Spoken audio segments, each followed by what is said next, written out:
Ma tournée à travers le pays a connu un succès éclatant.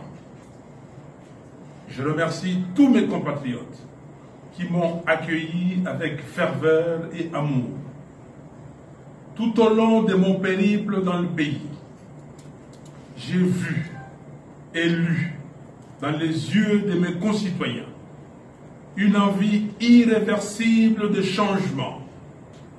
J'ai palpé du doigt les conditions déplorables dans lesquelles les 18 années du régime de M. Kabila vous ont plongé. En même temps, j'ai réalisé combien vous avez foi en un futur meilleur pour vos enfants et pour les générations futures. En effet, le peuple congolais mérite mieux.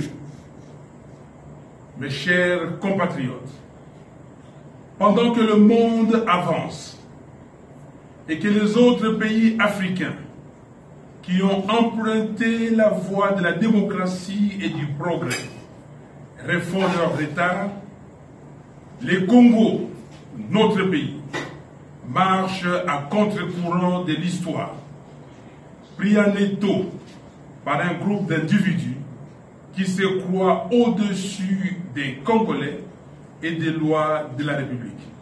C'est totalement inacceptable. Ils m'ont empêché de communier avec mes frères et sœurs de plusieurs contrées de la République. Un seul mot à mes frères et sœurs que je n'ai pu visiter. Nous allons nous voir bientôt. Demain, dimanche 30 décembre 2018, le choix est simple. Ou bien, nous remettons ensemble le pays à l'endroit avec un leadership compétent et une expérience avérée, ou alors, nous continuons notre marche vers l'enfer avec des individus qui n'ont aucune idée de la gestion de la cité, mais qui se sont spécialisés dans l'irrespect de la Constitution et des lois de la République, les violations des droits humains, les pillages des ressources de l'État, la gabegie financière, les contrats léonins, la corruption à grande échelle et que sais-je encore.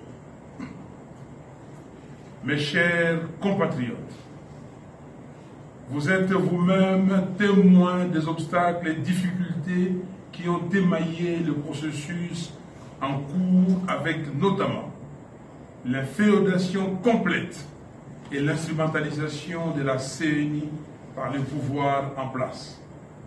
Mais demain, nous irons voter parce que nous savons que notre victoire est assurée.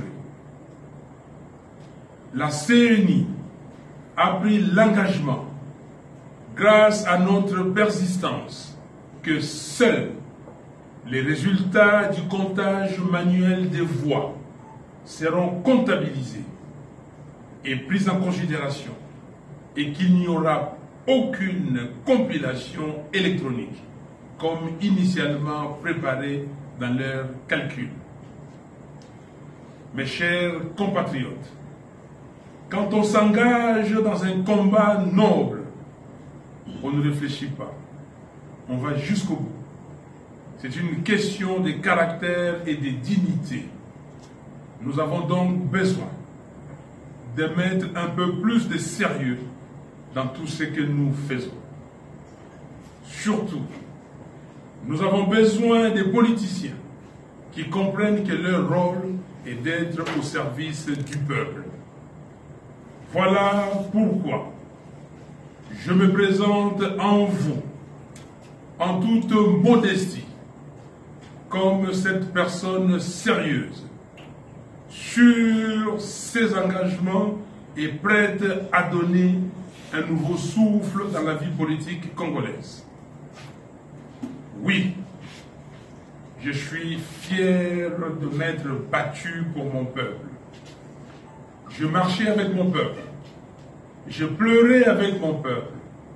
Je saignais avec mon peuple en faisant abstraction d'une vie d'avantages et de confort afin de contribuer à la libération de mon pays. Je viens avec des propositions concrètes, détaillées et chiffrées, telles que reprises dans le programme commun de l'AMOCA, pour redresser le pays par l'instauration d'un état de droit, l'assurance de l'intégrité territoriale, la création de richesses et le partage entre tous les enfants du pays de ces richesses. Une fois que mon gouvernement prendra le contrôle du pays, rien, mais alors rien, ne sera plus jamais fait au hasard. Mes chers compatriotes, l'heure est arrivée pour nous de reprendre notre destin à main, de faire de notre pays le centre du rayonnement de l'Afrique. L'heure est arrivée pour nous de retrouver notre dignité. L'heure est arrivée pour nous de dire non, une fois pour toutes, à la médiocrité. L'heure est arrivée pour chaque Congolais de pouvoir rêver dans son pays en ayant de l'eau courante, de l'électricité en continu et par-dessus tout de pouvoir travailler. Mes chers compatriotes, l'heure du changement est donc arrivée. Demain, dimanche 30 décembre 2018, votez massivement pour le changement, pour un Congo digne et prospère. Que Dieu, le Tout-Puissant, bénisse les Congos. Que Dieu, le Tout-Puissant, bénisse les Congolais. Merci.